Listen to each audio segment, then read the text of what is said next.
Good morning, everyone, and welcome to another session of Spear India COVID-19 Academy. Spear India COVID-19 Academy is a joint collaboration of WHO, UNICEF, and HCL Foundation. Today, we have a session of community engagement in the context of COVID-19. So this module is primarily designed as training of the trainers for NGOs, CSOs, other interested public and private entities. Also trainers who are aspiring to engage in COVID-19 response and recovery activities. So the key highlights of the session include community engagement models by Spear and Oxfam. We also have existing resources and updates available. Then there is information, communication, and community participation. We have need, accountability, and community engagement, checklist, coordination, collaboration, and advocacy. And lastly, capacity building and tips for remote community engagement. All this in the context of COVID-19. To deliver the session, we have with us Caroline from Oxfam International. Caroline is a humanitarian support personnel for WASH or Global Humanitarian Team. She is currently working in Nairobi and she will be delivering the session from there. She provides remote support to India, Bangladesh, and DRC teams on COVID-19 preparedness and response. She is a water and environmental engineer registered by Engineers Registration Board in Kenya, with over 10 years of experience in humanitarian and development sector. Caroline also has a technical scope including behavioral change communication, which she uses for community engagement approach, which is critical for effective epidemic management and adoption of both water and sanitation facilities for the communities. Today we will have our moderator for the session, who is Poonam Mishra. She is from Oxfam India. She is a program coordinator, disaster risk reduction in Oxfam India. She has more than 15 years of work experience in disaster management, public health and WASH sector. Previously, she worked for International Committee of the Red Cross, ADRA, Spear, and ActionAid, and now currently she's serving as for Oxfam India. So the session length will be for 90 minutes. So it will stretch a bit. It's written until 1 hour, but it will go on for 90 minutes as the presentation is designed in a way. Now, I would like Poonam I'm giving it to. Yeah, thank you so much, Navila. And good morning, everyone. And it is really a privilege to all of us that we all are again here for this community engagement session. And I think at the end of this session, we are really going to learn a lot, and going to use community engagement approaches and principles and strategies in the new normal situation. And that's for the reason we are here. And I will not take much more time, and I will just hand over to Caroline, who will just take the most of the sessions of the course. One thing I would like to ask you guys is that whenever you have any question, just write down the questions in the chat box, because I will be looking at all the questions and comments that you will be writing in the chat box. And once the PPT is over and we are done, then we will take question answers from you guys. And also we are also interested to listen the India experiences feedback from the participants, and that we will do at the end of this session. So please be with us, listen carefully, and in case you don't listen anything or you have any problem, in the streaming of the show, please just text in the chat box, and I'm definitely there to support you people. And also, in case there is a translation requirement is needed, that you can also write in the text box, chat box, and I will just do the translation wherever it is required. So thank you so much, Caroline, for being with us. So let's start the show. And so over to you, Caroline. Thank you so much. Yeah. Thank you very much to the presenters that have just gone ahead of me. I really appreciate Sphere India for the invitation, and also Oxfam in India for making this possible. So my name is Caroline, as you heard, and I will not go into details. The profile that was shared was quite good, and I'm going to start sharing my screen, and then we'll get started.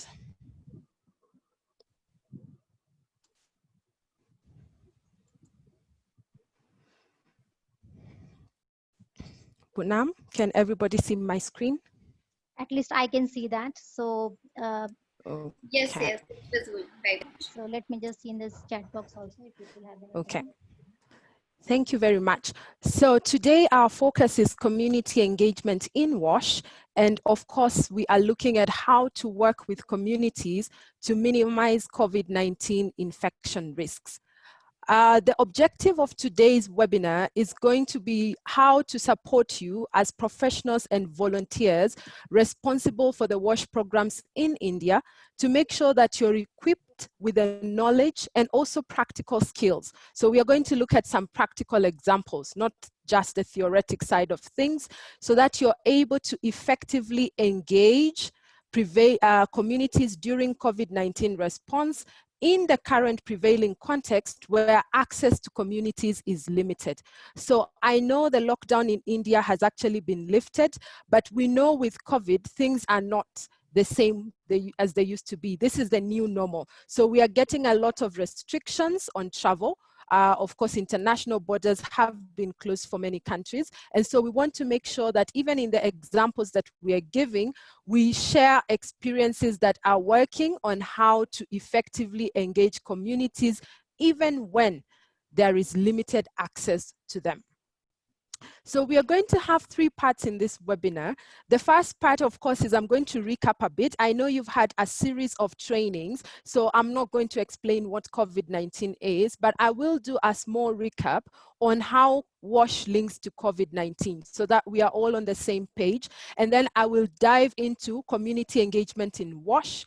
And then I will speak to why is community engagement important? And then what does it entail? Looking at the SPHERE model that is actually in the SPHERE Handbook 2018.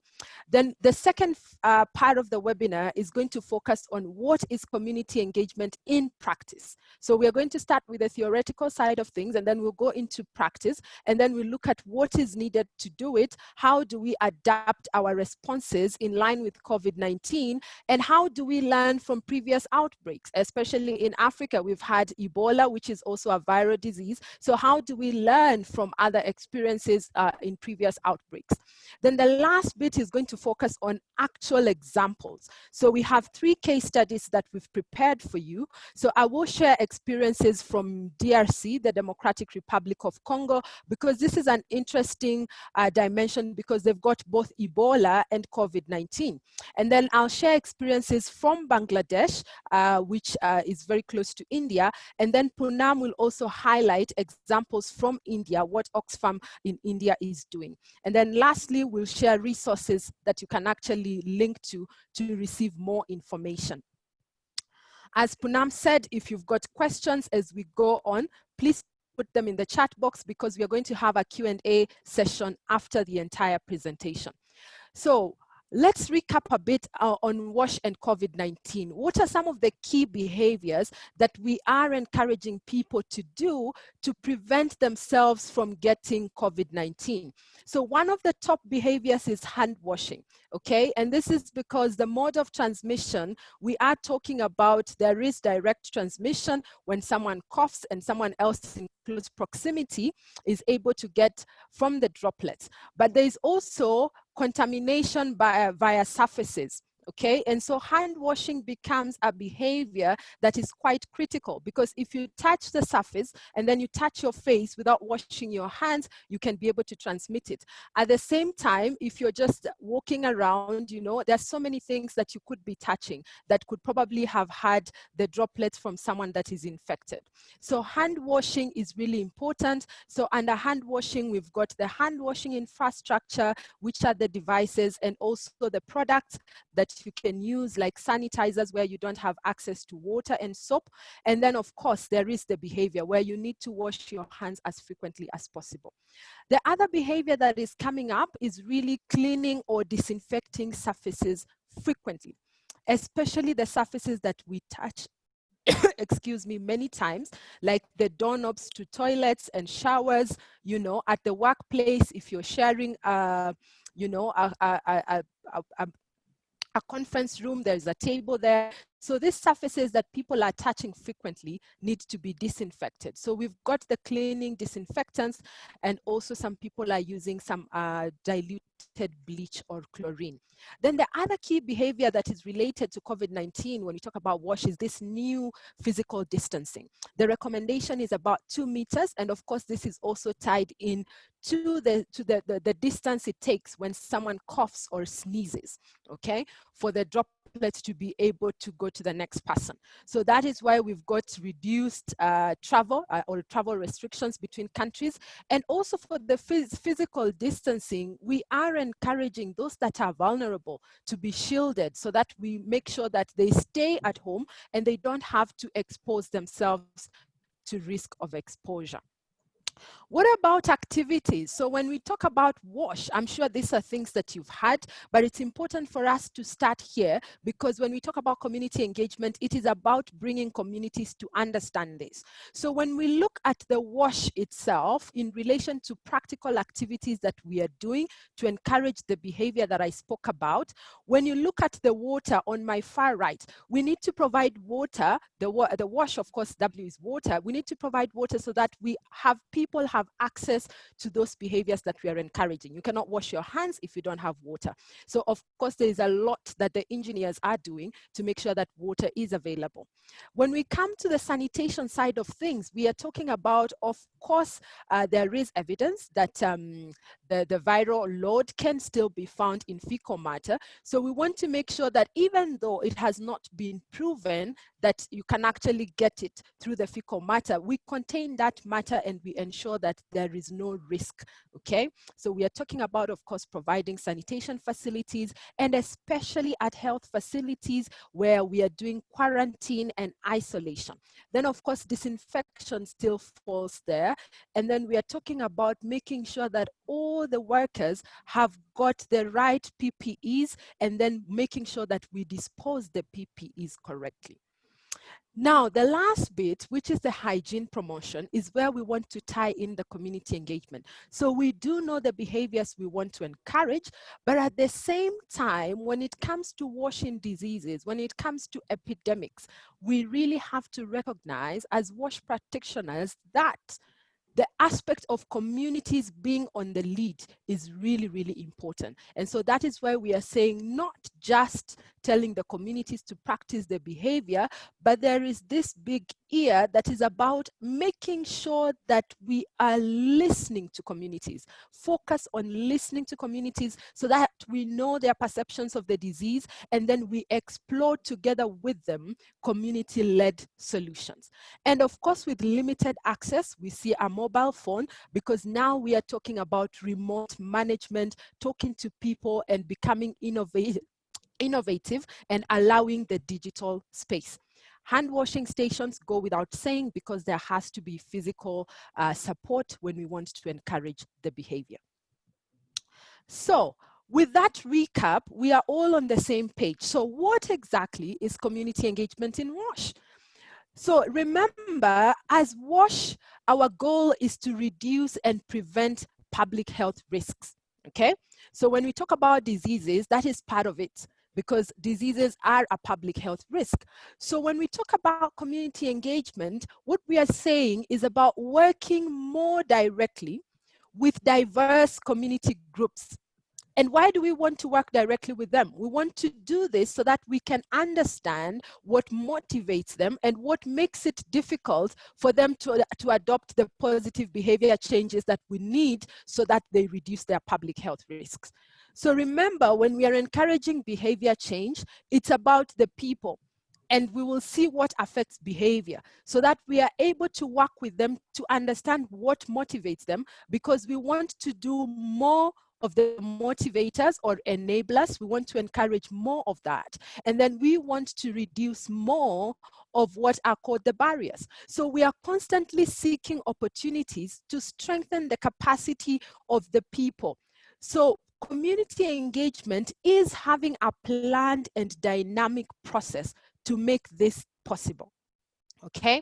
So someone would ask me, so why is community engagement so important? Why can't we go? It is a pandemic. Why don't we just go, test people, pick the ones that are sick, force them into isolation and treat them and then release them back to society. Why do we need to engage the communities?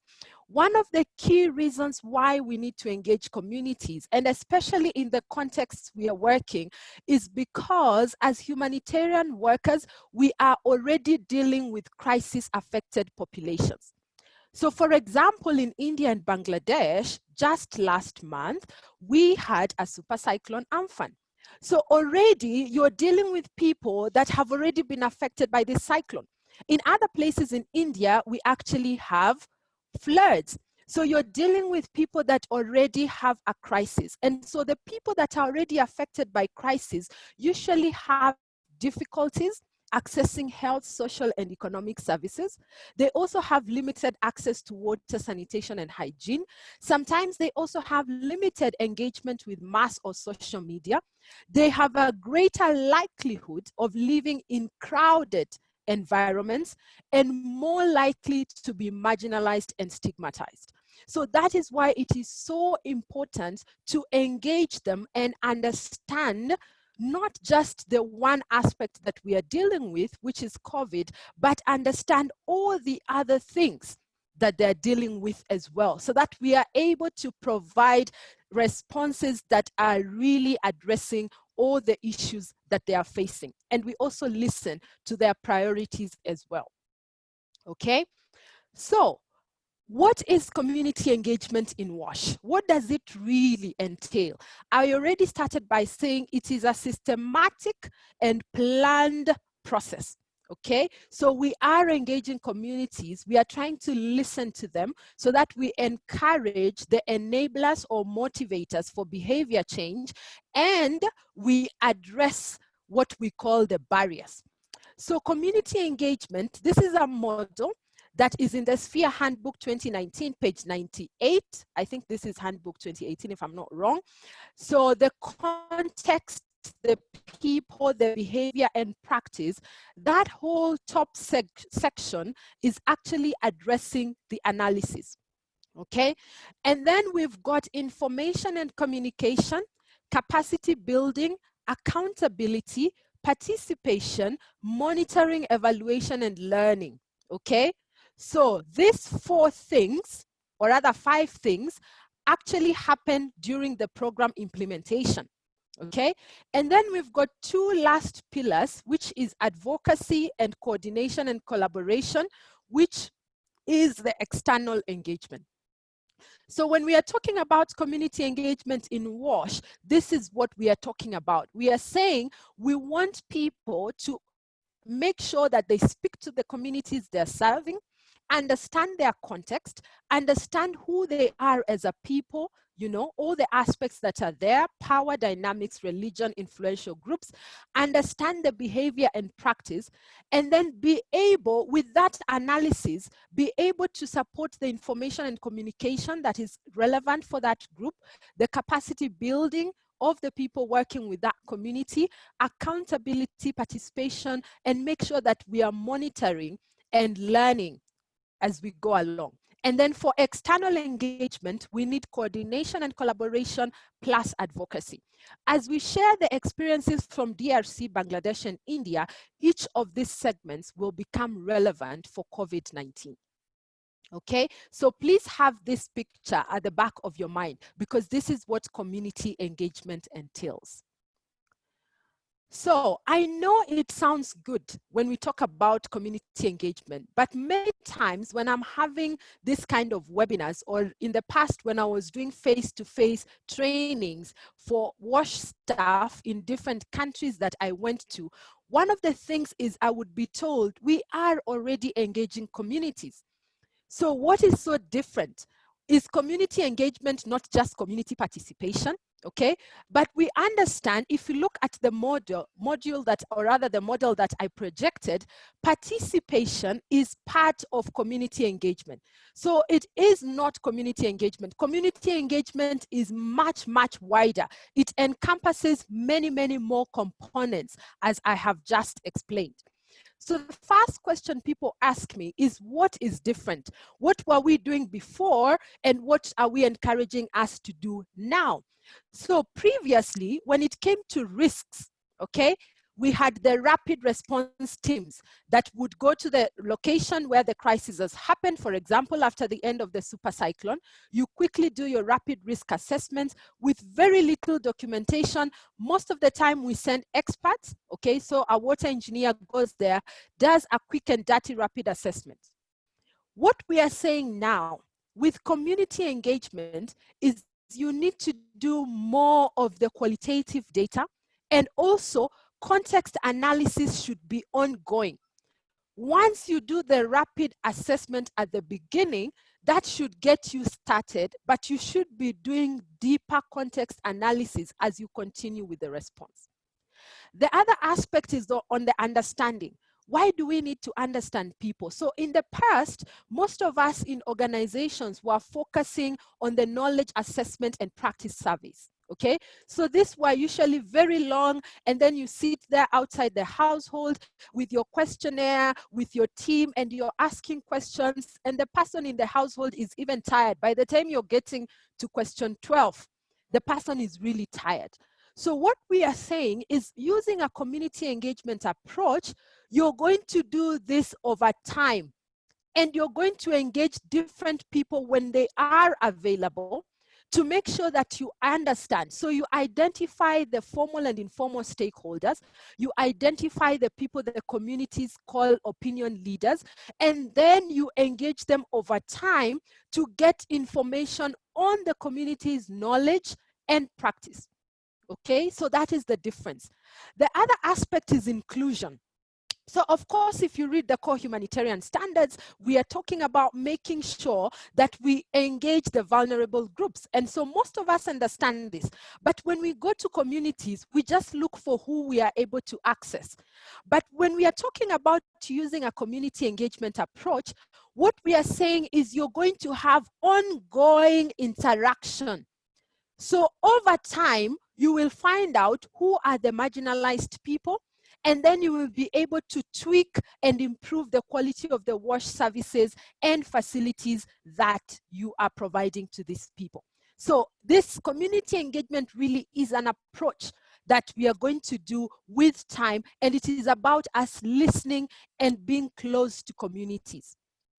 The other thing is, when it comes to participation, I know most of us as workers in WASH sector, we've done this in the past, and we have very many tools that have been developed, of course, by the different agencies.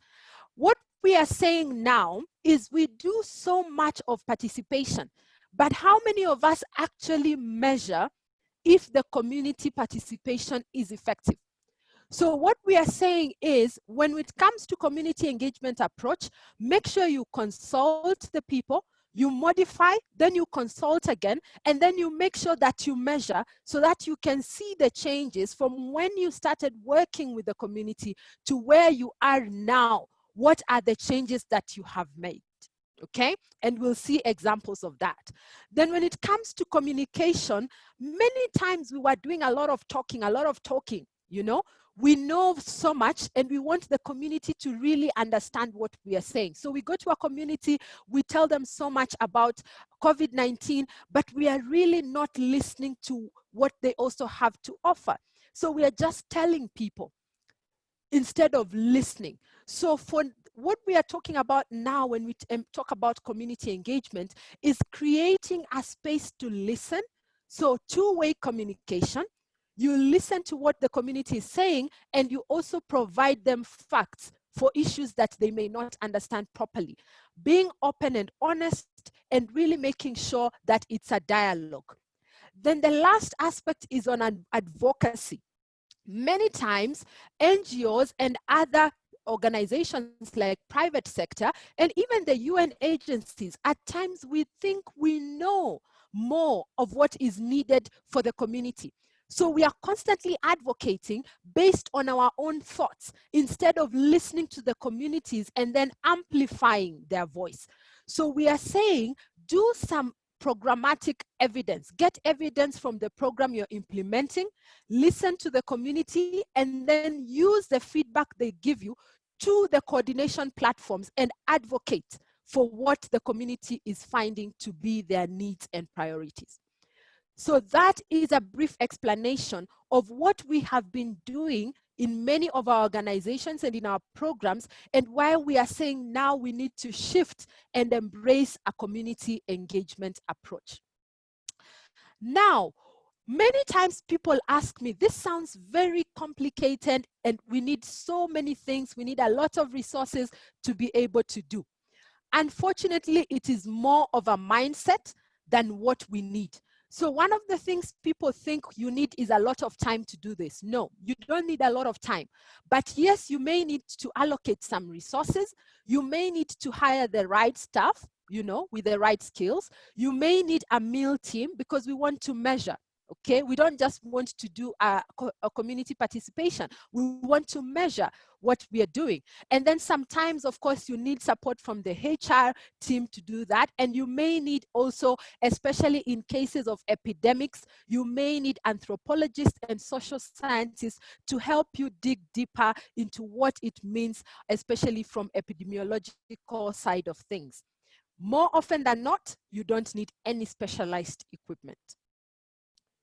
So, I know I have talked a bit about community engagement, but I would like you to listen to a 3-minute video that we have done as Oxfam that is going to wrap up all that I have said about community engagement, and then we will go now to community engagement practically in COVID-19. So please pay attention to this video.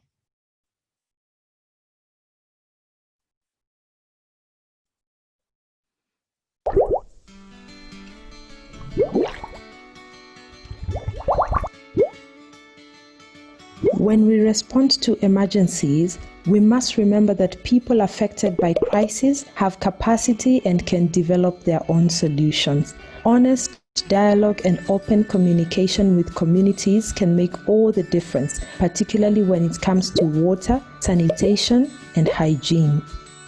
This does not mean parachuting in with all the solutions, but rather taking the time to understand a community. Who are the individual community members? What are their unique needs and preferences? Communities are diverse. They come in all shapes and sizes. Sometimes time is limited and it may seem far too chaotic to make space to listen to and interact with people who are affected by crisis. The pressure to provide immediate assistance is high, so it is sometimes easier to rush in, talk at people, and give instructions. But listening and talking to the community is always possible, even when time is short. Opportunities to communicate and engage in honest dialogue are always there. It's just a question of seeking them out. When time is short, it may seem easier to talk to those that are visible or who come forward with ideas. But we must talk and listen to all groups, especially the more vulnerable members of a community who are often the most at risk of disease. Our job as aid workers in water, sanitation, and hygiene is to identify behaviors and practices that put people at risk and may increase their vulnerability to disease outbreaks.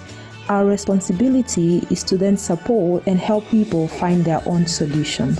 Communities do have capacity and motivation to find their own solutions and to make changes. Sometimes it may simply be that they are not aware of all the options or they have become stuck in unhelpful routines.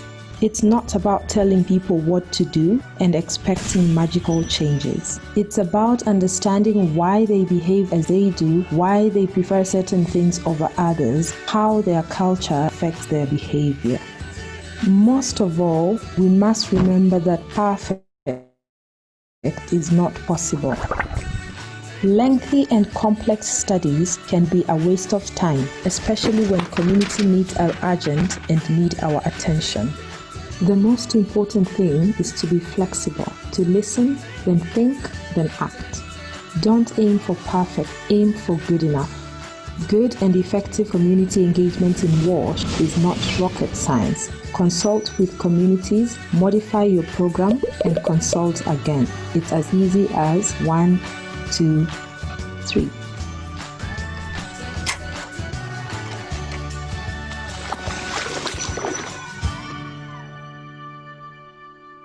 Okay. The link to that video will also be shared in the PowerPoint so that you can be able to see that.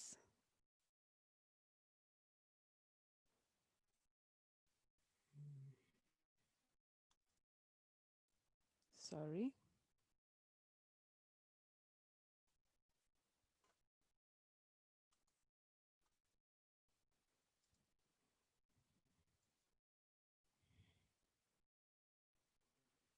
Okay.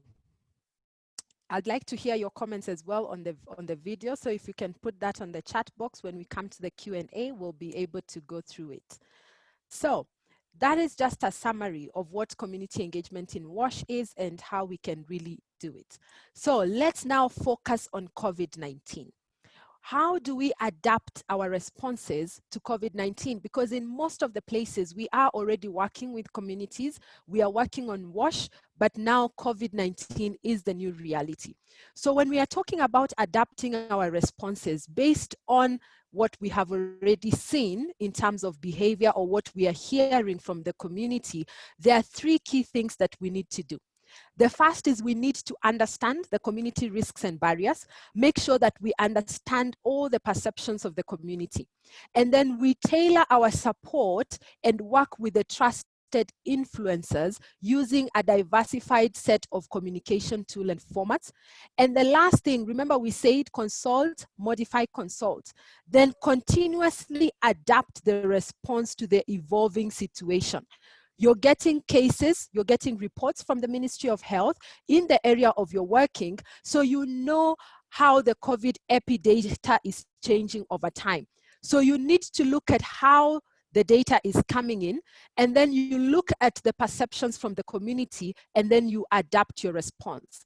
And the one thing that we need to remember for COVID-19, this is a new disease, so there are emerging things that are coming from WHO. So we need to make sure that we also incorporate any new things that are coming in. So how about working with vulnerable people? Because this is something that we keep talking about. For COVID, we need to understand that there is already evidence from all the countries that have been implementing, have been having COVID, starting from China. There is already evidence that there are 2 groups of people that are at the highest risk. These are the elderly people and also people with underlying health issues. So every time that we are working in communities, we need to focus on these people. We need to map out these vulnerable groups.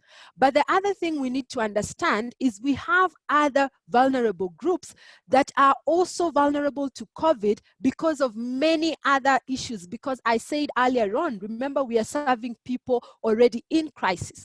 So they are affected by other crises that increases their vulnerability. So such people are women, people living with disabilities, the minority groups, let's say like migrant workers, and also children. Okay, so at the same time, while we are looking at the facts on COVID-19, we need to remember that we are working mostly with people that are already affected by crisis. So we need to engage communities to come up with preventative strategies that are based on trust, mutual understanding, and community decision making. So for example, if you're supporting the elderly people, you need to talk to the families and find out, are they going to shield them? Or are you going to do something like a home care approach where all the elderly people are put in a home care and they're protected from the rest of the people? This is really supposed to be community-led. Then we also need to address all the rumors. Let's say you're working with minority groups like the migrants and there's a lot of stigmatization. We need to make sure that we work with the community and address those issues as well. Now, I want us to learn from previous outbreaks because it is very important for us as WASH people to understand that pandemics have been there, okay? So we also know from history there was the Spanish flu in the 1920s. Okay, so we know, and we've got trends, we've got outbreaks in the past, but even recently, more recently, we've had the Ebola outbreak, especially in DRC, that is actually just coming almost to be declared, over, hopefully in this month or the coming month. So what we know from research is that at the beginning of an outbreak, there's a lot of messaging. We go to the community with loudspeakers and we just fill them with a lot of information. Then based on a lot of information, communities really just operate from a place of fear. And then they begin to see that their risk is very high without really understanding who is more vulnerable than the other. So then the perceptions change and they mostly operate out of fear.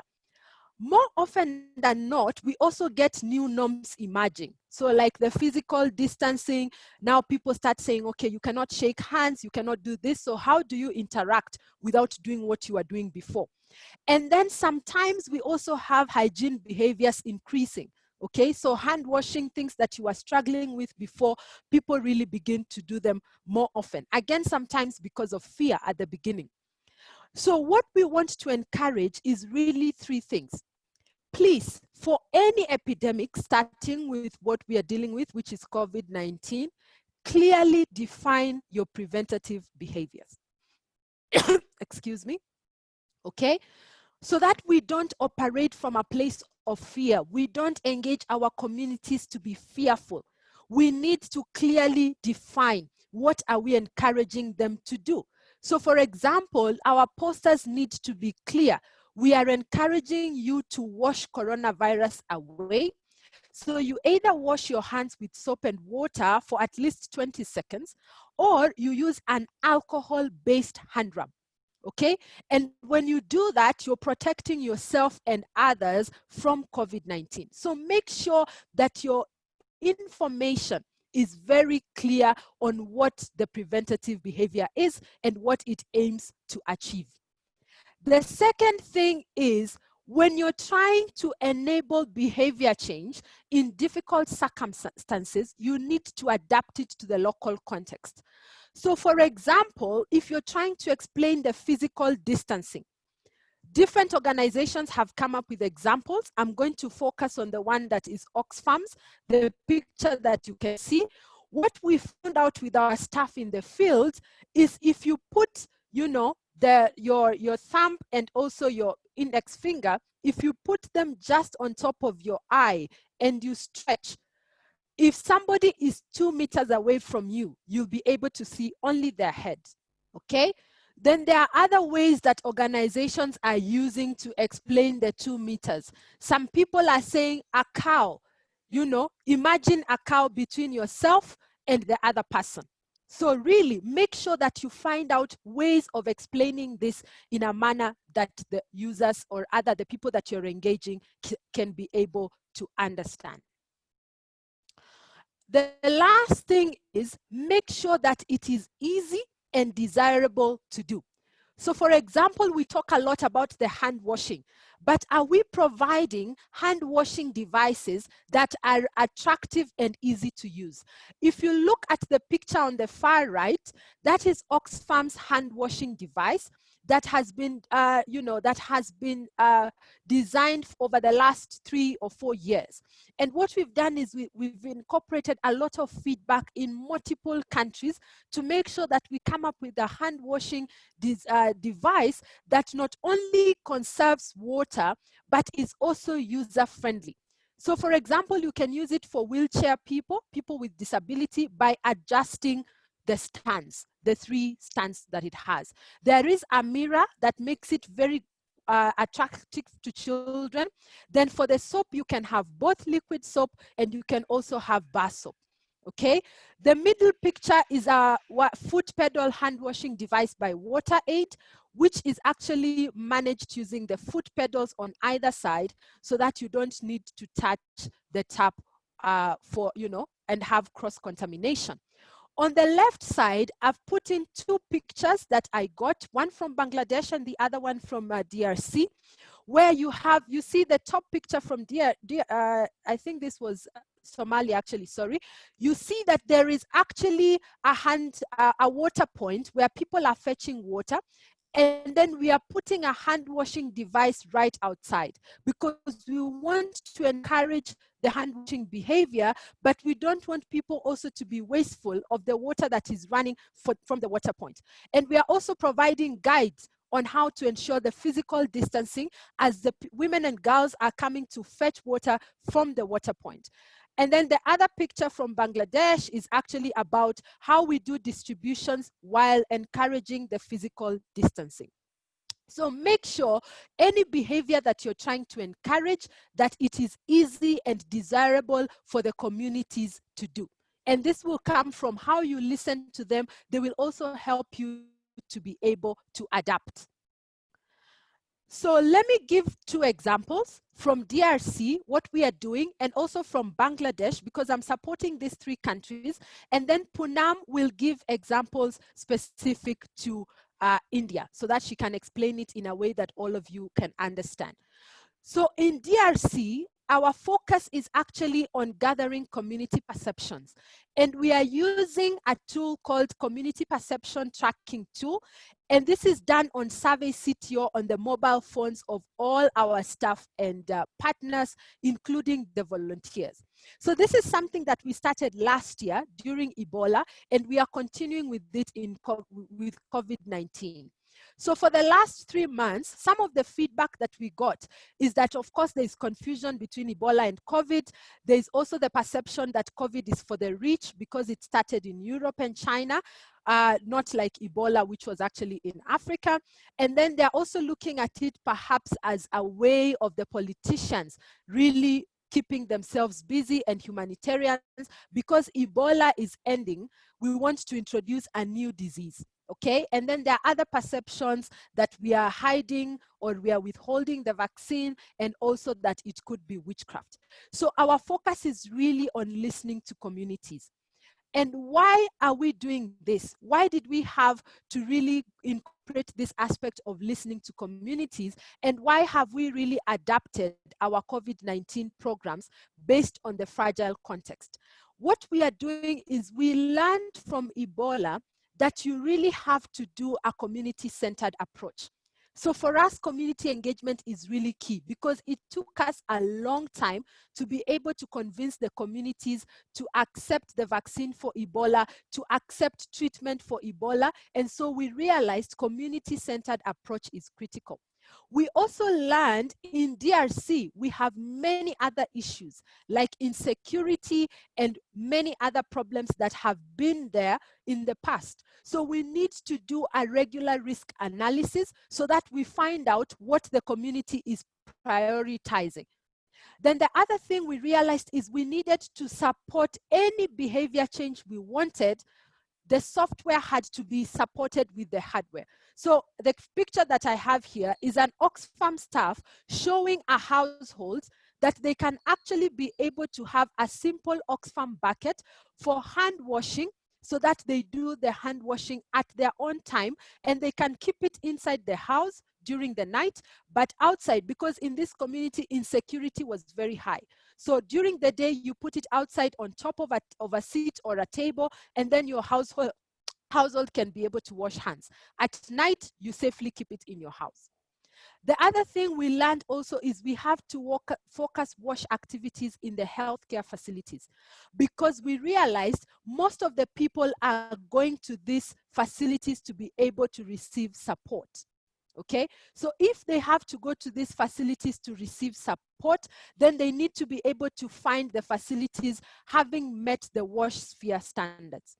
And then another thing we found out, especially for COVID being a disease, we need to engage more with the women, because they're the ones that are the primary caregivers. They will find out quickly in their family if somebody is ill. So if they have the right information, they'll be able to encourage this person to be able to seek medical help quickly. And so what is working well in DRC, if I can summarize what is working well, is through the CPT, the Community Perception Tracker, we are really able to find feedback and take this feedback and use it for advocacy. And this has resulted in increased community trust. As I said, we started doing this last year with Ebola. And so we are just continuing, because right now we are still having Ebola and COVID-19 in the same Oxfam working location. I apologize because I know most of you do not understand French, but I wanted to give an example of a spidergram, the actual example that I used last year. So in DRC, the coordination for Ebola and COVID is led by a task force by the Ministry of Health, supported by the World Health Organization. And so in that task force last year, I had done, together with my team, we had collected feedback on every pillar that was on the Ebola at that point. So we had a pillar on feedback, we had a pillar that was working on vaccination, we had a team that was working on surveillance, we had a team that was working on safe barriers. EDS actually is French for safe barrier. PCE, PCI is actually infection prevention control in French. And then soins de santé de l'hôpital, that is actually the health facilities. Then we had a team that was also working on psychosocial support. Laboratoire, that is actually laboratory, the people that were doing the testing. CTE stands for the transit centers and the Ebola treatment centers.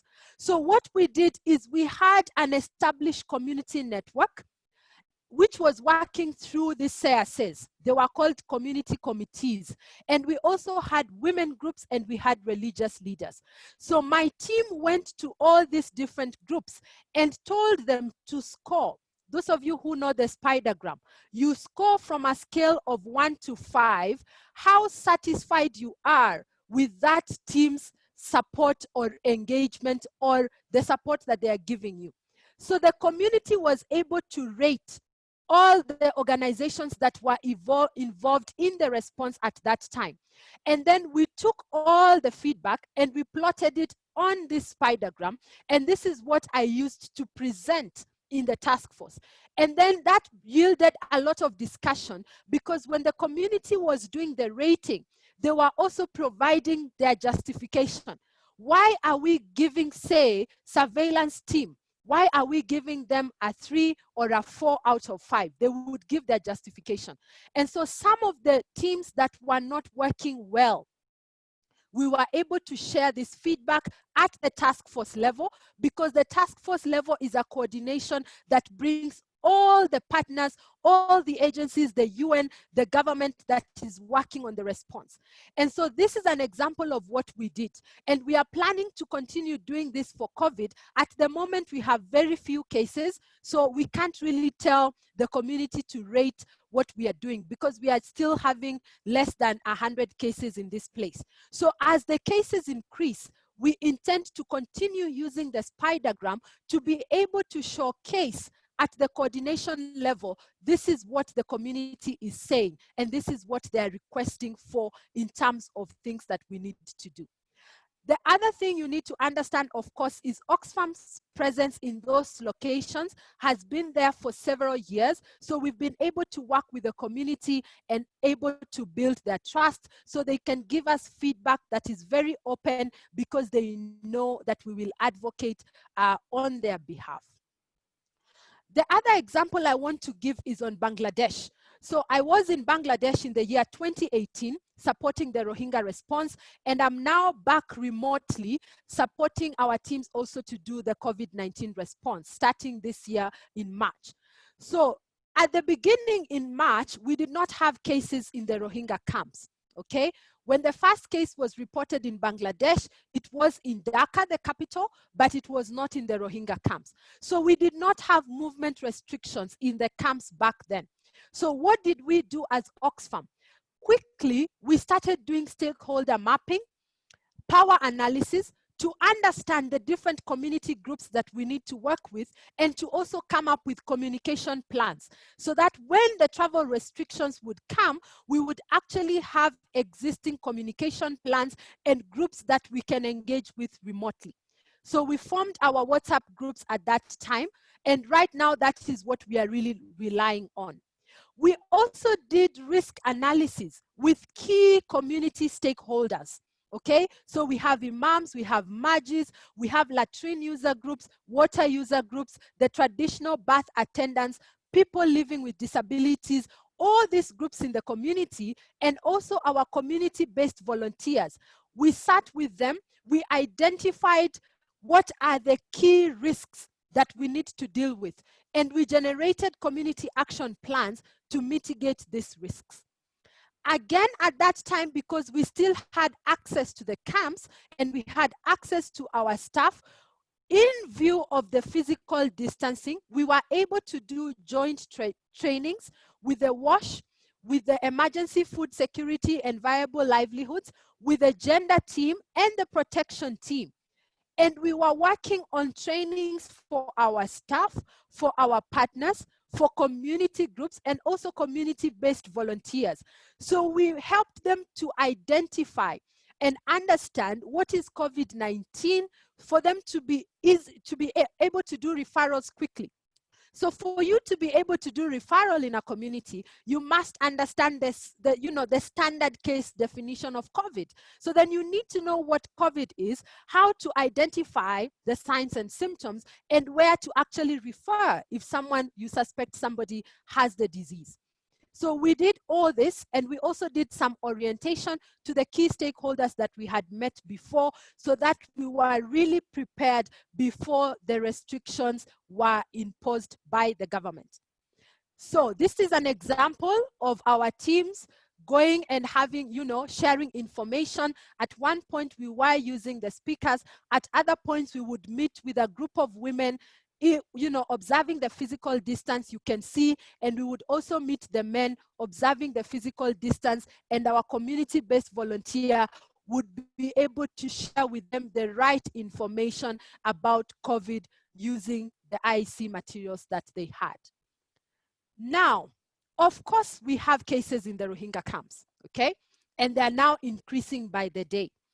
So the government has imposed movement restrictions, because one of the things is that these cases were actually imported into the camps by perhaps humanitarian workers, okay? Either our national staff or even the medical teams. There's of course some known facts, because we are also getting humanitarian workers getting infected. So the government has introduced some movement restrictions. So what are we doing, and what have we been doing since the movement restrictions have been in place? One of the things we did on the hardware is we worked with the Department of Public Health Engineering to come up with some improvements on hand washing devices. And I'm going to show you a picture. Something that the community likes and something that the community is likely to use, so that we reduce the contamination via touching the taps.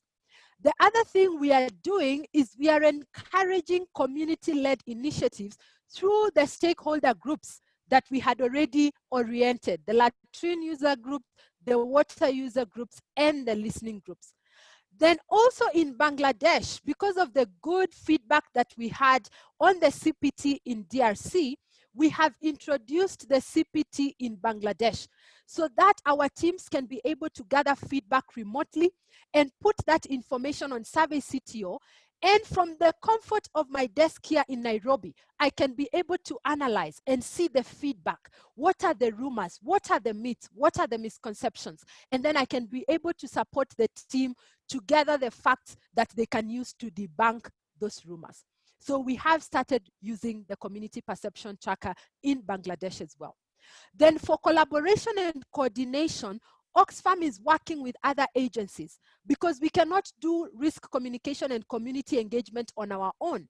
So there is the communication with communities working group, and there is the hygiene promotion technical working group, and we are working with other partners in these camps to be able to make sure that our work is coordinated and there is no duplication. For the WASH sector, we are also doing a lot on infection prevention control, together with the health agencies in each of the camps that we are working, and also the host communities.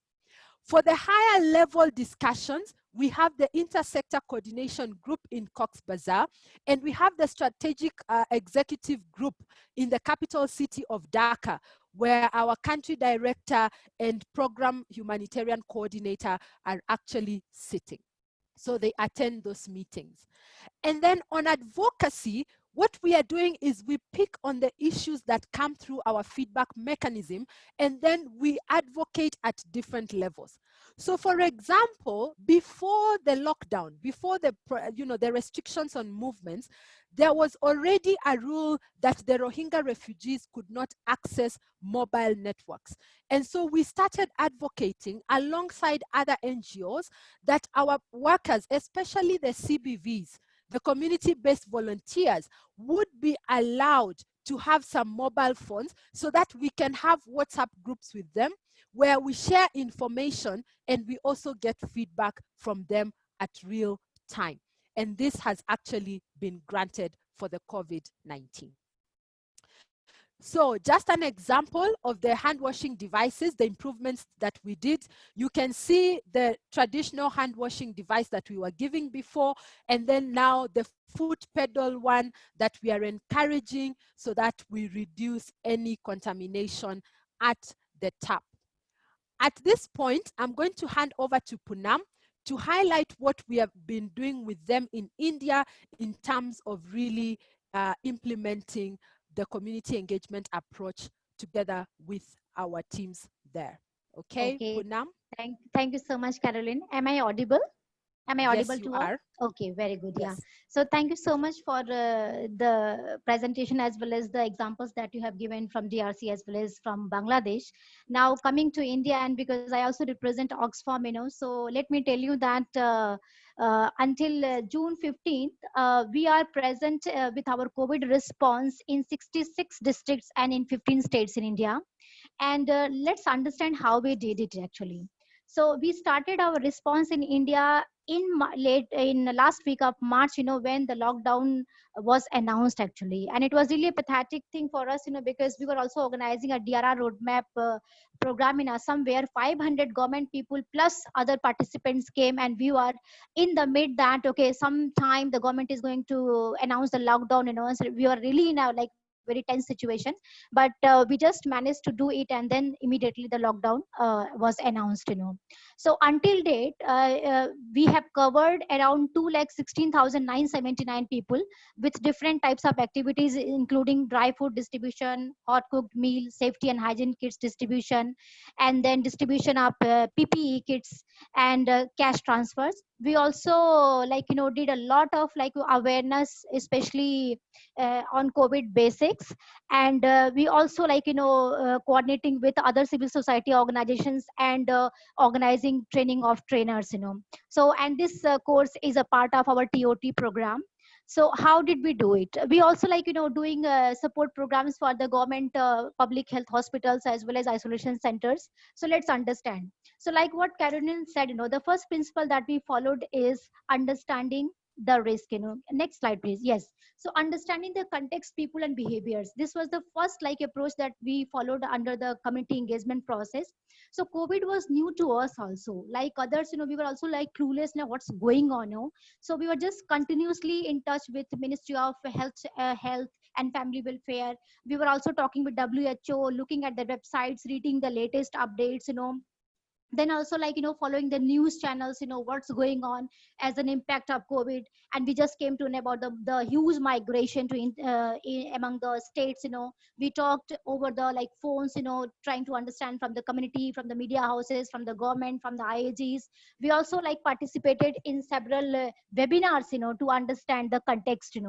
And based on the context, we came to know that as an impact, migration was going to have a huge impact, especially on people, because in terms of infection as well as in terms of livelihood towards people.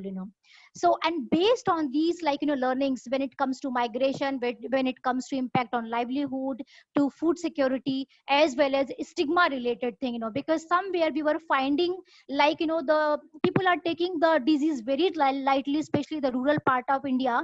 But somewhere in Delhi and other parts, we also found that people were really taking it very serious, and they were putting stigma, especially so many cases were found for doctors as well as nurses, where so many landlords, they have told doctors and nurses that to vacate their houses. So how to deal those issues of over sensitization as well as the very light kind of sensitization. So those issues were also dealt. In the beginning, we also found one problem, the increase of domestic violence for women and girls, plus the trafficking issues. We also found some cases. And also we also found, because the non-cooperative nature of government in the beginning, because nobody was having any clue and everybody was so scared and feared that government was restricting everything, including the aid support. But with the increased influx of migration, with the chaotic migration in India, and then when we just sat with the NDMAs, we also sat with the state disaster management authorities, we advocated together that please, COVID will kill people later, but migration and food insecurity is going to kill people so fast, because the daily wagers were just going on food to their base stations. So somehow they allowed NGOs, to come forward and at least to support these migrants. And those are the issues we jotted down, and we devised our communication information as well as our response strategy. Next please. Yeah. So based on, and one more thing, we also found that so many information confusion was there. So we strictly followed the advice of Ministry of Health, WHO, as well as we were connected with our global support system, like Caroline is here, and we just followed these 3 and 4 guidelines to us, and devised our information and communication materials. We promoted the mobile van type of awareness materials. We also promoted e-media type of information communication materials to attract people. We also went on air in radio stations, and then we went on Google, Twitter, then Facebook, and provided informations, especially what government is doing, to support migrants and other people in terms of COVID relief package, and what are their rights, if the women and children are getting affected, and they are going to be victim, what are the helpline numbers that they can use, in their particular state. So those kind of informations we are also promoting, because COVID is a pandemic and it has affected the globe massively. Funding was a getting funds was a huge crisis for everyone, including Oxfam. So we devised a strategy to go to conduct a telethon. We went to NDTV and we organized a campaign for India for All, to raise funds and also to raise the issues of migrants and COVID affected marginalized communities to the India as well as globe. And we really found a very good feedback from the Indian community, who really donated very good amount of money to Oxfam, with which we really able to support a lot to our communities. We also went to onto Twitter, and with the private sectors also we advocated very nicely with them, and they really came forward to support us very effectively. And after that, what, next slide please. Next slide please. Yeah, sorry. Okay, no problem. So okay, now the funding issue was gradually solved. We were able to advocate to the communities, as well as informing info to people. Now how to reach to the community, that was the main issue. So thanks to the local humanitarian leadership approach program of Oxfam India, that Oxfam works with local partners. So we were having established DRR partners in the field, to start with. So we because we already have networks of volunteers in field, as well as we have established DRR program partners in the field. With them we started our response activities. But before that, because COVID is an infectious disease, and we were quite very much cautious about the safeguarding of our staff, our volunteers, our partner staff. And for that, COVID basics training was organized in depth, for all Oxfam India staff as well as partners and their volunteers. We did this training with the support of our GST team, and we just as a TOT, and then we cascaded in a series, kind of thing. So everybody was trained how to use the PPE kits, how to use effective masks, what kind of mask needs to be used in community as well as in the isolation and quarantine centers. So with those trainings, all staff and partners, they all got training. And then we also organize such kind of trainings as a TOTs in order to support other organizations, and that we are doing in series and phased manner. And we also promoted collaboration with local partners, local humanitarian partners and civil society organizations. Doesn't matter they have FCRA or not FCRA.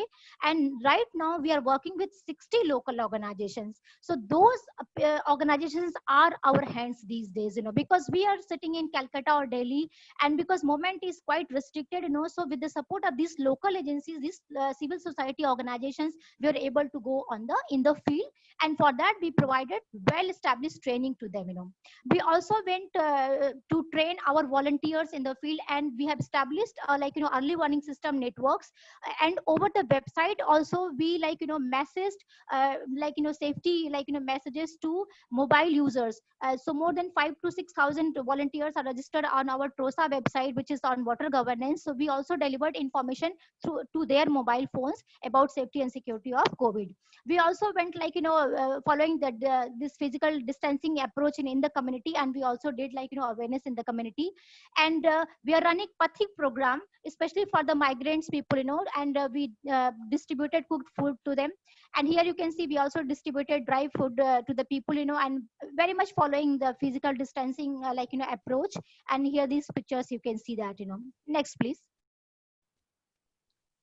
After that, so this response program is a continuous program which is going on. You can see here that while distributing the dry food and other food cooked, we always maintain hand hygiene. So you can see that a lady at the distribution point, she is promoting hand hygiene, how to do effective hand hygiene to the people. So whoever was coming to the distribution side, they were cleaning their hands properly before and after, and then receiving the aid. uh, we also did UCT support, unconditional cash transfer support, to many people, because not to all people we were able to go with food and dry ration. So with the support of our local partners, we just identified vulnerable families, especially the marginalized one, the elderly, the women headed household, and we provided a cash transfer to using this their Jan Dhan bank account number, to more than 60 lakh rupees has been already transferred to many people. And here you can see one GIS, through GIS we just mapped one for Odisha, kind of thing. And then we also distributed PPE kits to hospitals also, because we are very much aware that it's a public health issue, and if we don't support our hospitals and isolation and quarantine centers, doesn't matter how much food you distribute, the contamination is not going to happen. So life of these people is also very much important, because these are the doctors and nurses and other paramedical staff. They are really taking care of these people. And we are getting from the news that so many nurses have been infected, because they didn't get quality PPE kits. So here you can see the pictures of PPE kit distribution to one of the hospital. And we also promoted this auto pedaled one, the hygiene wash stations here in India also. So we are doing this in isolation centers as well as in hospitals and other public places. And also because COVID has also impacted the livelihood of people. So what we are doing is that we are promoting local SHGs. So not only training them, we are also promoting local SHGs in making masks and sanitizers. So these what the sanitizer they are making, they are all WHO accredited. More than 70% alcohol is there already. So we are promoting such kind of initiative also with the support of the self-help groups. So just it's a community centered and community led approach we are following, because ultimately they have to do. We are quite far from them. In between, we are also promoting the local livelihood promotion by buying the food items from the local people. So here in one picture you can see that we bought ration, as well as some women are packing masalas, spices, and that we are buying from them to promote local livelihood promotion. And we are just using in buying and then distributing our aid, to support the local economy. In between, Amphan also came. So now we cannot only think about COVID. Now Amphan has came. So at one hand side, uh, we are promoting wash, because COVID really promotes very effective wash. You have to follow that one. But on the other hand side, when a natural cyclone kind of thing came and comes, it really disturbs those services. So we tried our best, to balance this thing. So it's not an ideal situation, but we are trying our best to support in this way. And next please.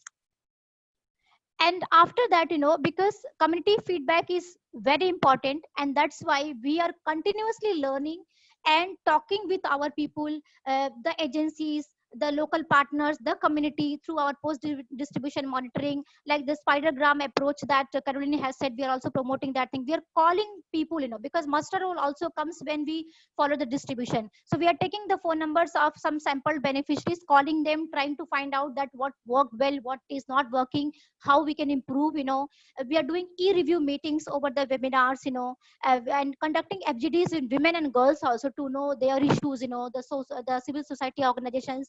We are also promoting now real-time review, and we are also gradually now traveling to the field to understand people's concern. And like what Caroline said, whatever we are finding the problem in the community, and if it is not getting solved, we are advocating those issues simultaneously. And for that, we are engaging with the external world as well as with the bureaucrats and political parties too, to promote those issues. Here you can see that one photo I have put, where we just conducted one consultation meet, with echo radar, sphere and others. So we are just doing such kind of engagement, and like today we are conducting such kind of training. So we are working together, and COVID really made everybody work together. So we are very much in touch with NDMA, SDMA, Health Department, WHO, IAGs, sphere, and other, like, state to national to district bodies, to know what's working, what is not working, and to support our communities and NGOs who are in the district level but not getting support, and we are voicing their voice actually.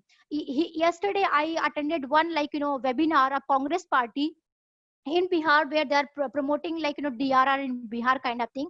So Jairam Ramesh was also there, as well as Anil Sinha was there. So we, like, address the issue of COVID as well as other disasters in Bihar. So we are also influencing the political parties in India, like what exactly they need to do, and what was written in the DM Act 2005, what was written in the like, DM policy 2009, and what has been revised in NDMP 2019, and where do we stand, what revision needs to be done in the risk analysis of the districts, and simultaneously we are also doing our risk analysis updating, and we're also running campaigns. It's like, there is a charter of rights of the patients is there already in India. So we're running campaigns like business and human rights, like, patients rights over the profit, some kind of thing, so those kind of things we are highlighting every day, and we are learning, and we will doing. And I'm very much hopeful that in the coming days we all will work together, and other agencies are also doing very good in India. So this is one of the examples that we took from Oxfam India. Thank you so much, Caroline. Yes, yeah. Thank you so much, Poonam. And then I wanted to end with this last slide, where I just give an example of a community action plan based on feedback from other webinars that I've had in the past. People would always ask, how are we able to do a community action plan, yet we are trying to do, things within physical distancing. We are calling people. Sometimes we don't have direct access to the communities. So this is an example. You can adapt it, but really what you want to do is you want to understand the COVID situation. Then you want to find out what activities you've been able to carry out with your volunteers or with the community groups you're working with. Then you pick on the obstacles or the barriers to, COVID-19 prevention, and then you identify solutions with them and you document. Then the action plan always must have who is going to monitor, who is responsible, because remember, we have to measure, we have to monitor that what we agreed last week, we've actually done it, and then we move on to the next thing. So this is just a simple example of an action plan that can be done even by a volunteer in the field. Every day, this template you provide to them, they do it for you, they take a picture, they send it on WhatsApp, and you're able to see what is coming up from the community. So I keep hearing, how can we make things a bit simpler? So I felt it's a good opportunity for us to share a simple community action plan. For those that are interested, you can use it and adapt it. So there's a lot of material that was shared in the information that was sent out to you. We do have links for all the information I have provided. Oxfam, together with the Hygiene Hub, I don't know if most of you know, but there is a global network of WASH practitioners plus academic people and other interested people from the Ministry of Health and the like. So WASH and Health, we have what is called the Hygiene Hub. So you can also check their website, but we've been tasked with doing a lot of the guidelines for community engagement during COVID. So far, we have 3 materials that are out there that you can use. There is a guide for community-facing staff that explains the PPE and things like that. There's also the checklist, and there's also practical tips, especially in remote management. Caroline, your PPT Yes. is coming blurred actually. Can you just minimize it a little bit because it's coming blurred actually. People are saying. Oh, sorry. Yeah. But that's the last slide. We will provide Yeah. that is the last slide. We will provide, yeah. Sorry, guys. That was actually the last slide. Do we have any questions? Yeah. So let me just read, yeah, some have said like it's very informative. We're also engaged. And one, Mr. Siddharth Panda, yes, you said like, because we both are from the Oxfam site, and that's why the first thing which was shared was general, like, approaches. And then we took 3 examples because to be very frank, we are only from the Oxfam and we are working in a very distant mode. So we were able to collect Oxfam story only. If you have, you can also share, Mr. Panda, because other agencies are also doing. And the purpose is to take the learning and do in your way also. So we are open to learn from other studies also. And very informative, fine. Is there any idea what opportunity you gained during this COVID-19 in context of particularly a person with disabilities, which can be switched over into economic means? Did you understand the question? Person with disabilities and economic support to them, something like that on that. Did an example you have? Yeah.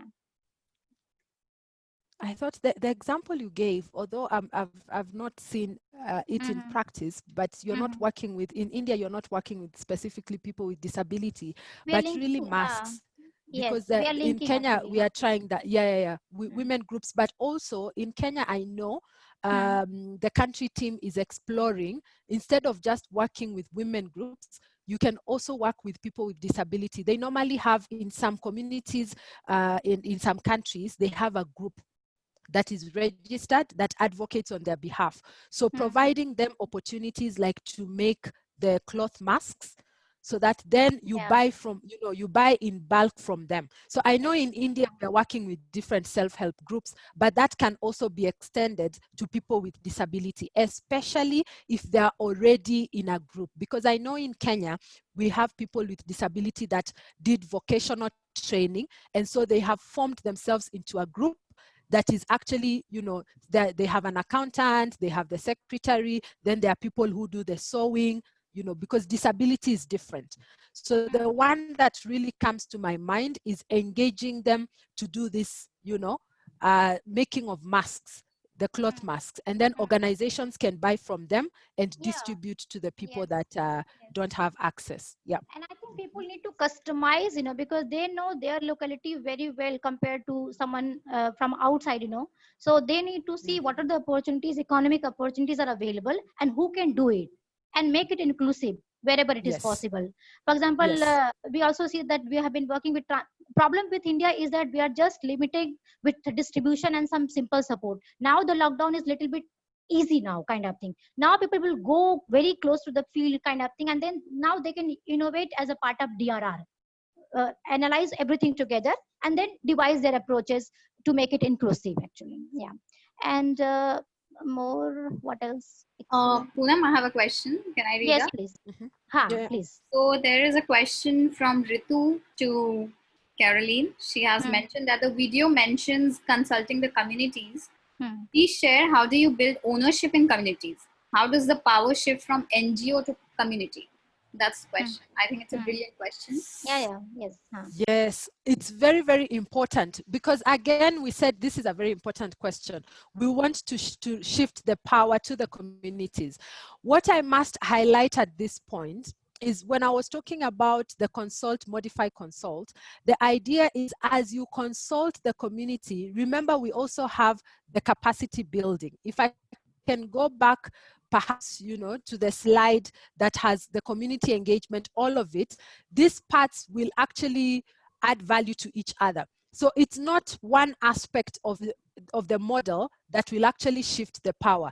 It is consulting the communities and then getting them to have the right information, because information will empower them. So when you give them the right information, their capacity is built. So they are not where they were before. And then you also engage them to do a risk analysis. Like the example I gave in Bangladesh, we are not doing risk analysis only with our teams. We are doing the risk analysis, the power analysis with the key stakeholders. So once you start doing such exercises together with the stakeholders, they begin to open their eyes. And I remember a very good example was in Bangladesh with the Rohingya community. Many times the men did not know that they are really oppressing the women. So we had this thing of power analysis. It's a simple exercise, but then we would sit down with the Majis, because these are the community leaders and usually they are men. There are very few Majis that are women. So we would sit down with the Majis. We would also sit down with the imams, the religious leaders, and we would do the power analysis exercise. We would map all the stakeholders in the community. Then we would tell them, so who makes the decision in the house? Who makes the decision where to go? Who makes the decision in the mosque? So when you do such a simple exercise, they begin to see that really the women don't have a voice, and you begin to highlight. So as you do the different aspects that are entailed in the community engagement, as you support the people to analyze their context, as you give them information to empower them, as you build their capacity, as you hold them accountable, and even hold yourself accountable. This process, and that's why we want it to be ongoing. While you do all these things over time, you will realize the power is now shifting. And you will get in places where, if you remember the participation ladder, the more people participate, they will get to a level of empowerment where they form their own community, civil societies or community-based organizations, and they can even represent themselves. So it is a process of doing all the different aspects that I explained, and then with time, the power begins to shift to the community, and they get to a place in the participation ladder that they are empowered and can negotiate on their own behalf. And it's the But that's a principle very of empowering the community level institutions, like, the youth, the SHGs and others, that's the principle that we follow, so that can be promoted. There is one, hand has been raised from Narendra Kumar Dundu. Mr. Narendra, please ask your question. Yeah. First of all, thank you to both of you for bringing up nice issues. Poonam, in your talk, you mentioned about the trafficking of a girl, actually. Yeah. Yes. So, and some of the pictures in the thank you picture also indicating about the migrant workers, especially holding lot of luggage and something like that. My question is that, yes, COVID-19, many of the people are jobless and people are going back home. So I'm very much concerned about the trafficking of girls, because the people are losing their jobs and they have the resources. Whatever the savings they got, it is going to be melting down. Yeah. So, I really don't know whether to link up WASH or things, but issue is serious, that the prevention of trafficking among the girl and the children is. So you have any experience in any of the country experience in India or international? Yeah, we do have, especially in Oxfam also we deal in the protection issues, definitely, but in Oxfam we take protection issue as a cross-cutting issue, and we link especially those kind of people to the very specialized kind of agencies. But before that, in past my experience have with the trafficking issues, when I was working with one of the agencies, or working especially Seva, working especially on the trafficking issue. So why I highlighted, because I'm sitting in Calcutta, and so many cases are coming from 24 North Parganas and 24 South Parganas, that many cases have come, so we are linking such kind of families with export agencies who are working in Calcutta, and now Oxfam is taking it forward, especially to work under its protection theme, because I'm work as a DRR person, so resiliency and is a fact, and it works in protection also. So risk reduction approaches in an integrated approach is very much important. So we really need to work in the community from the preventive and promotive approaches, and wherever specialized services are required, especially when it comes to policia and other export agencies, we are linking with them, so that Thank approach you. we can work together. Yes. And there is one hand raised from Abin Paul. Abin, is she there?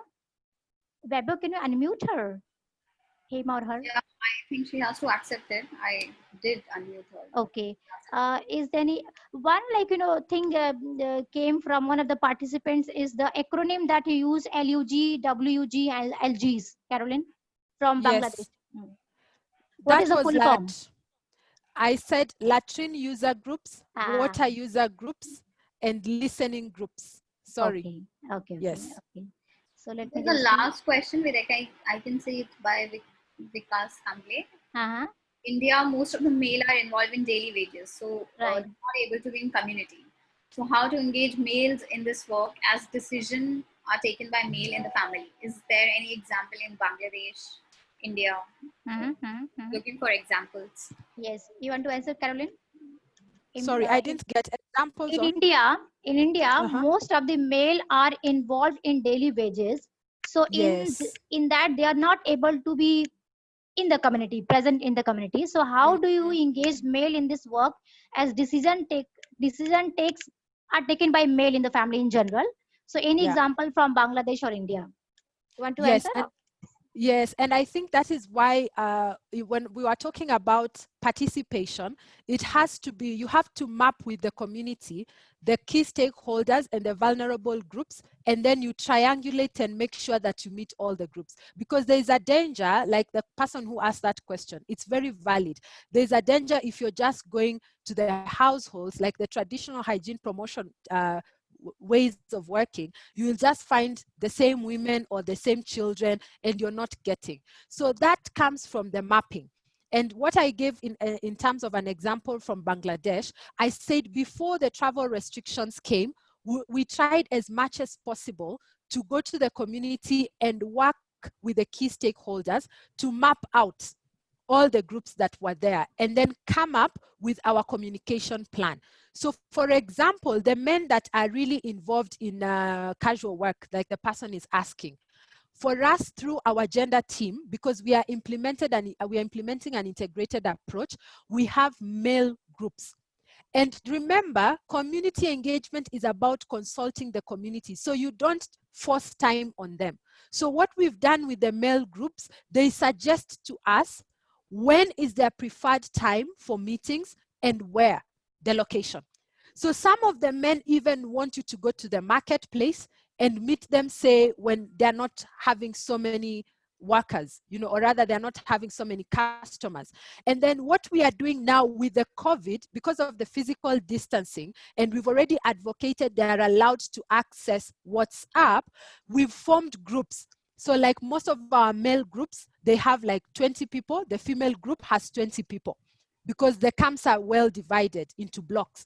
So we have that group. They create a WhatsApp group, the ones that have got a phone, like their representatives, and then our associate or our officer communicates with them. And then he or she can be able to share information and send it back. So I think the most important thing is to form these networks beforehand. Even right now with movement restrictions, you can call them up and find the key people and map out those groups. Then you ask them, when would they like to be consulted? Which is the time that they prefer? I remember another thing for the Bangladesh context, most of the men wanted meetings immediately after prayer because they always used to go to the mosques. Okay, so when we had access, before the restrictions came, no gatherings and all that, we would actually reach all the men most of the time at the mosques. So you ask them, you listen to them. Remember, community engagement is about listening. And then because we already had a network with them, even when the restrictions came, we have their contacts and we can share information. And also we are still working with religious leaders, especially the last month of Ramadan. We would work with the religious leaders and they would be able to share, highlight messages via the public system. because the camps, the houses are close to the mosque, they can be able to hear the message. So it's about working with those groups and finding out how would they like to be consulted and when in terms of time. So it is still possible. Yeah, I mean, Poonam, I don't know the if you have no, no, it's examples from fine. It's India. I fine. know we are There running are out of time, many. but yeah. Mhm. Uh, so I think that was the last question. Thank you, Caroline, for very briefly Thank you so much. Yeah, explaining it to us. sorry. I would request you to, can you please stop sharing the screen? I wanted to make a bit of Yes. last announcement. Yes. So thank you, everyone. Hello. Hello.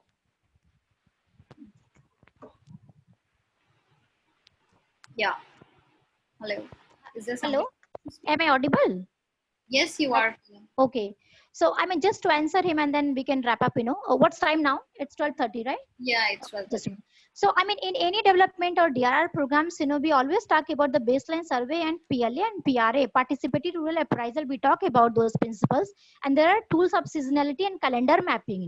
So those people who are really like who really are committed to work in the community programming, they know these principles that you have to deal with the community and you need to adapt your program based on their time availability and their job calendar actually.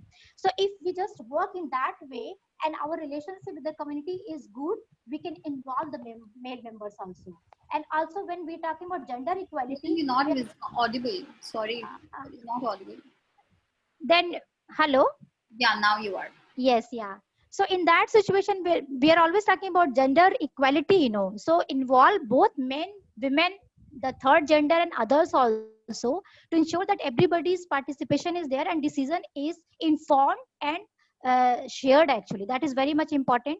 And one more thing which is coming, especially on informal sectors worker, actually, Caroline, and which is really very much important.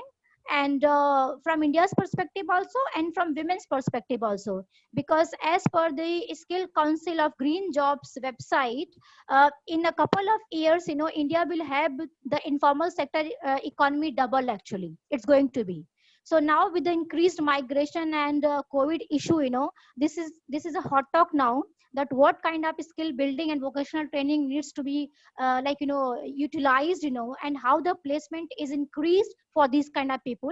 And that's really going to be a big task for the civil society as well as organizations and private sector. That is very much important. And yesterday we also discussed about this regarding narega, mg narega. So MG Narega is only, this is one of the Mahatma Gandhi rural guarantee employment guarantee scheme, where villagers, they just provide their services and they get paid by the government actually. So in the MG Narega program also, we also need to devise the innovative and other skills also, so that not only the farmers and other people, only the villagers can be involved, but how it can be utilized for those people who are skilled, who doesn't want to do the mitti work kind of thing. So those issues needs to be spoken definitely and advocated with the government, because not the responsibility of one NGO or civil society organization just to deal with such a big issue. Yeah. So anything else, Navila, or No, I think that was very well explained, Poonam. mhm. So at the end, I would just like to thank Caroline for this beautiful presentation, bringing the global context in terms of community engagement during COVID. And thank you, Poonam, for moderating the session and also bringing the Indian context in bits and pieces. I would just like to make a small announcement, which is that in case you want to receive the certificate of your participation, you have to visit the link, which is our website, which is www.spearindiacovid19academy.org. You can visit it here after 24 hours and get your certificate for participation. Also, tomorrow we have another panel discussion, which is drought in context of COVID-19. The session will be from 1 p.m. to 2:30 p.m. I'm also looking forward to participation there in the session. If you have any queries, you can mail us at COVID-19 Academy @ spareindia.org.in, and we will reply back to your queries. Thank you everyone for attending the session. This was indeed a very, very insightful session. I thank you all and have a great day ahead. Thank you. Okay, thank you so much, Thank you everyone. too from Thank Nairobi. you. Bye. Yeah. Bye bye, take care. Bye.